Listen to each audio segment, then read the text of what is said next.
Harp on Sports, the Bar, podcast, media, audio, radio network. What do we have in store for you on this edition of the program? Saban stance, Nick Saban, concerned about the NIL because it's going to kill the parity of college football. Now, I'm not going to pile on too much because from his perspective, it's amazing what you can convince yourself of. And to me, it's funny because you have this long-standing appeal if you're Alabama, right? And for Nick Saban to sit here and think, wait a second, hey, look, we're going to ruin this once money can come into play. And why? Because he loses some advantages. He gains some, but he loses some. And from his perspective, parity is one thing. From my perspective, it's something else. So we're going to dive into that. Also, Monday Night Football, little flex. Monday Night Football future flexing. This is the one window of the week that we didn't see a lot of movement. Actually, we saw no movement. You couldn't flex on Monday night. Games couldn't change. Well, weeks 14 through 18, not this year, but next year, going to be able to move some games around. Why, if you're certain teams, you don't want that. You don't want to be moved into the Monday night window. Certain times you do, certain times you won't. This is going to be hit or miss. But what's happening here, and now we're seeing Monday Night Football doubleheaders. There's going to be 3 of them next year.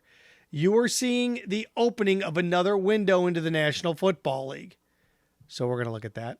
Also, PGA Championship this week. Remember, a couple years ago, PGA Championship. A couple years ago, PGA Championship moving from August into the month of May. Why? Because there was a void there. The players moved back to March, so you get a championship every 4 weeks, roughly. A major every 4 weeks. And golf needs this. And golf needs something this weekend because it's not in the worst place it's ever been, but golf's had a bad year. It has. And the Saudi Arabia thing, the book on Phil coming out, the story about Jack Nicklaus, the prices, golf needs a name and a name to win this thing bad. So we're going to look at that as well. Remember, Harp on Sports, the Bar, podcast, media, audio, radio network.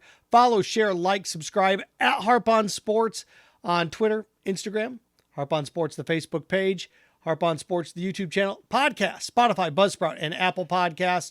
And of course, harponsports.com. Okay, start off with Nick Saban first. Nick Saban is the greatest coach of his generation. You can make a case that Nick Saban is the best coach in sports the last 30 years, if not even farther back. But Nick Saban's concern that NIL is going to ruin parity in college football, you can kind of sit here and laugh at that saying, wait a second, this is ridiculous. But parity to Nick Saban and how he defines it and what is fair is different than what we look at as fair. I've always argued that parity doesn't exist in any sport. It really doesn't. The sport that does the best job with it is the National Football League.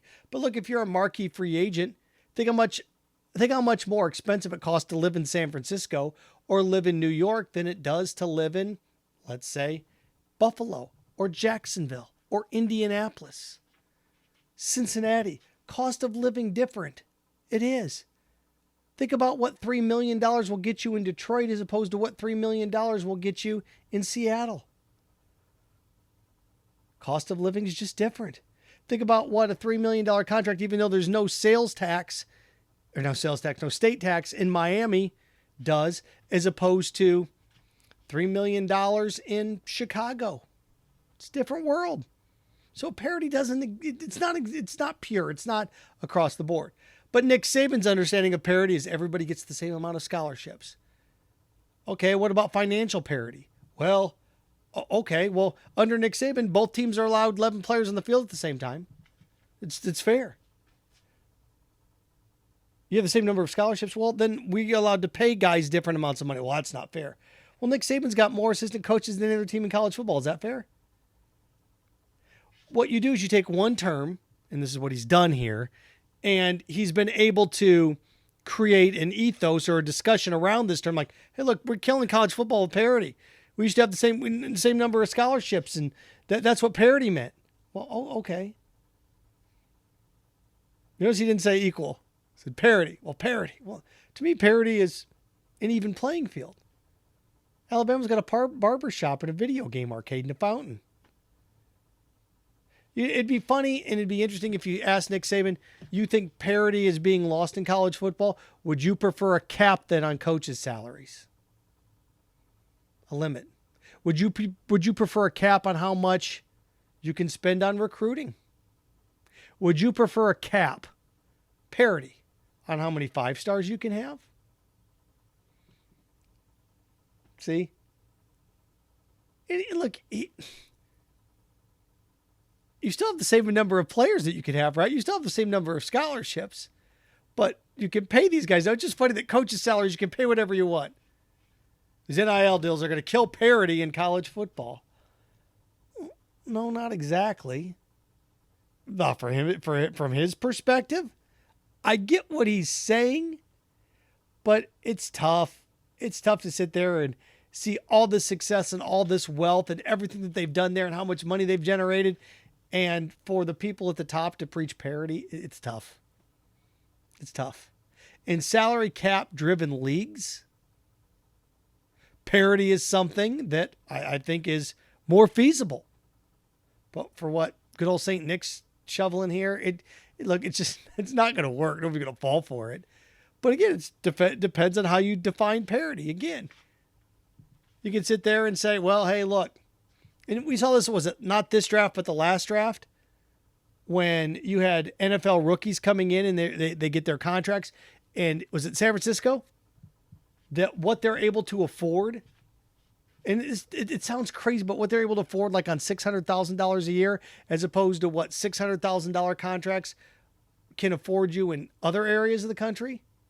Like, oh man, what's the housing? And the housing market's going through the roof. It's like, man, you had NFL football players that struggled to buy houses in San Francisco.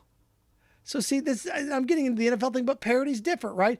Think about what a scholarship means at Vanderbilt as opposed to a scholarship, what that means at Mississippi State, Ole Miss. It's different. So it depends on what you want as your parity.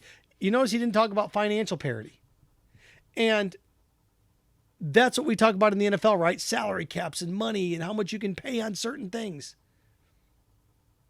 Didn't mention that, just scholarships.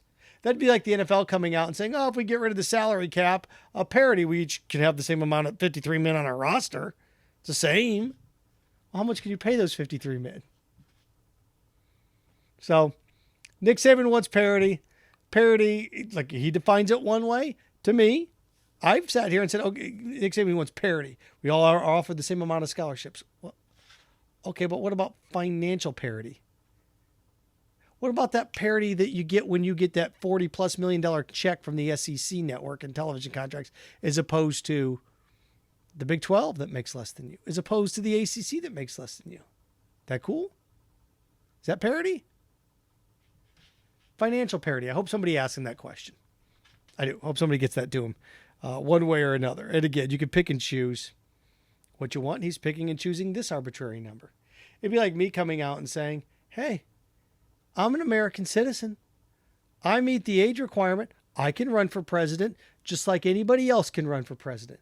Well, yeah, but it helps if you have more money and you have connections. Not saying that you can't, but the more money you have, the more notorious you are, the better chance you have. Each his own. There you go. It's a lot easier for somebody extremely wealthy to give into an Ivy League school than somebody that's not. Not saying you can't. A little bit easier. Okay. From the pause on Nick Saban's parody to a little NFL flexing. Monday Night Football is going to enter the world of schedule adjustments. The thing about Monday Night Football is it could not, over the past, when did flex scheduling go into effect? 2006?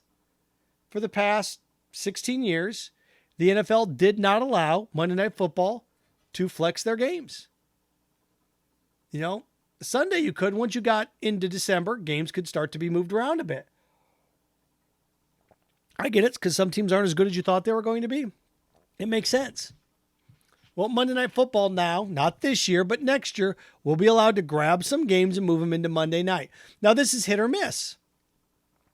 If I've got a guy that's banged up a little bit, you bet those extra potentially 30 hours can help, right? If I'm going to play at 1 o'clock on a Sunday and all of a sudden I'm playing at 8 o'clock on a Monday night, I just bought myself 31 extra hours to get ready. You bet. Now, where does it burn you? Well, it burns you on the other end. Let's say you get somebody banged up. Okay, you get that extra day. Well, that means the next week you're going to have one less day. So if I go from Sunday at 1 to the next Monday, okay, I got a little bit extra wiggle room there. And then that next Monday, then all of a sudden I'm playing that next Sunday. Well, that's 6 days as opposed to 7. So it all is going to depend on, and let's face it, we know who's going to get shoved into these time slots, depending on the quality of the team and how good you are. Chiefs are going to get shoved into these time slots. The Cowboys are going to get shoved into these time slots. I don't know if Tom Brady's going to be around in 2 years. The NFL changes so much, especially now with the quarterback movement. The Packers are going to get shoved into these time slots. That's another thing too. Think about it. If you are a team like Tampa or Miami and you're a warm weather team and you're having success, and all of a sudden you could play Green Bay at 1 o'clock on a Sunday, and all of a sudden the Packers game gets flexed to Monday night. It's a different world. So it's arbitrary, right? It's completely arbitrary. The fact of the matter is, and this is what's happening with football now, and we're seeing other windows open up. What's happening with the NFL is you have a whole new platform of television options, whether it's Amazon TV, whether it, we talked about YouTube TV a couple years ago, all these different platforms, Yahoo, that are able to carry games. Well, what does that mean? Well, that means you don't want all of your games in the same spot. This is very similar to what happened with college football's bowl games. 30 years ago, every game, I love it when there's 15 games on the same day. The networks looked around and go, wait a second, we got 3 games running up against each other. Why on earth would we do this all the time? Let's move them around. Anybody that longs for the old bowl system, I don't get that. I loved it when all the games were on the same day. Why? I can get a good game. I can't watch 4 games at once. I don't want to watch 4 games at once. Why would I want that when I can get 1 or 2 games on at the same time? Okay, I can understand 2. I can flip back and forth between the 2. Oh, okay, I can live with that. But when you look at the National Football League and you've got 5 games going on at 1 o'clock on Sunday, 4 games going on, right, at 4 o'clock, okay, that gives me 9 games. Okay, how do I get to the rest of these? Well, I got 1 Sunday, I got 1 Monday. You can have, 6 games going on, 7 games going on at 1 o'clock on Sunday, 1 game going on Thursday night. The NFL's looking around going, wait a second here. No, let's start moving some of these things around. It's not exactly the NFL Flex scheduling on a Monday night, but we are starting to see the creation of a 4th window on Sunday. What do we have this year? 5 9:30 games? We always had the 1 o'clock window on Sunday. We always had the 4:30 window. We had the 8 p.m. primetime window. Welcome to the 9:30 a.m. window. NFL looks around and goes, wait a second here. Why not? Let's get some games going on here at 9:30. And they're the overseas games, right? We have 5 of them now. Now, are all 5 of those? I think 4 of them are going to be at 9:30, right? Is the one game in Mexico City a Monday night game? I have to go back and look. But continue to see more of this. You bet. Why wouldn't you? For the NFL, you look around and say, well, I don't like this. What? It doesn't matter if you like it or not. There's football, and it's spread out in a chance to get more games to you. And never in a million years would I ever understand why football fans sit here and say to themselves, I want more clutter, or I want fewer options. You have more football games. I can wake up and there's a game on at 10. There's a game on at 1. There's a game on. Why would I want 4 games on at 1 when I can have 2 games on at 1 and 2 games on at 9? It's not the same, but why would I want 4 games at 1 when I can have 1 at 9:30 and 3 at 1? Why would I want that? Why do I want all those games? Why, I want them spread out a little bit, just like bowl games. Get ready for another window. What's this other window? The other window is a Monday night doubleheader. Talking about this more. 3 Monday night doubleheaders coming our way in 2023. They are tinkering with windows so we can consume more. You can watch more football. Why wouldn't you do this? College basketball, the NCAA tournament did this a couple years ago. You know, have NCAA tournament games ending at 1 in the morning. That never used to happen. Why do they do that? Because they can put 4 games on this network. Think about what you do now. CBS expanded, right? True TV, TBS, is it TNT that's got the other one that you can actually put, look, I can watch this game. I can watch this game here. Okay, this game's done. There used to be like a 2-hour gap in the NCAA tournament between like 5 and 7 o'clock where there were no games on. That's gone. 15 years ago, that was the case. Not now. We're having games on constantly. Why do we want a 2-hour gap?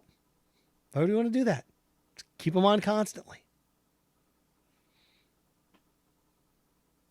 I don't know how this is a bad thing. We can complain, be nostalgic about the past. Not me. I like my options. I never drive down the road and go, there's too many restaurants here. No, I pick and choose. I let the marketplace decide. Oversaturation. You know when oversaturation occurs? When you quit consuming it.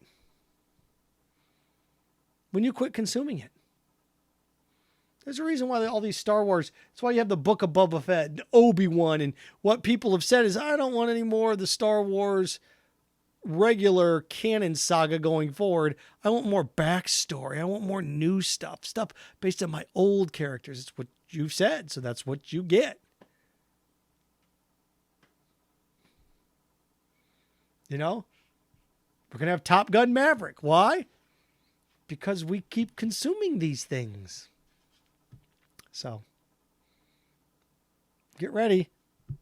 Monday Night Football flexing, creation of more windows. More football, more platforms. Now you may have to pay for them to get them, but that's what's going on here. Wanted to wrap with this. The PGA Championship coming up, and golf finds itself in an ugly position. Jack Nicklaus came out this week and said that the Saudi Golf League offered him $100 million. He turned it down. That's amazing. I know Jack's worth a boatload of money, but $100 million? Good gracious. To be the face of this league, and principle-wise, I mean, it'd be tough for people to turn down $100 million. Jack turned it down. For whatever reasons. Felt he didn't need it. And I'm not going to say good for him, bad for him, because you make your own financial decisions, but that's what he decided. Okay. You look around and go, oh my gosh, he took 100. Greg Norman went to be a part of it. It's a lot of money. Guess you throw enough money around, people are going to do it. And when you've got billionaires upon billionaires, oil money is its own special money. Oil money, I don't know what really can compete with oil money. Tobacco money? Not even that. Oil money is its own world. It is. I guess the Broncos are about ready to be bought by one of the Waltons, so they're Walmart money, but nothing touches oil money. What a night, man. I mean, maybe Bezos money, some tech money, maybe, but oil's its own thing. And I look at this and I say to myself, okay, well, you have that. And then the Phil Mickelson biography is coming out. It's like, oh gosh. And then we find out the prices of the PGA Championship. What's a beer's $18? It's like, well, it's technically 25 ounces. So it's 2 beers. Yeah, but it's $18. And a salad, 16.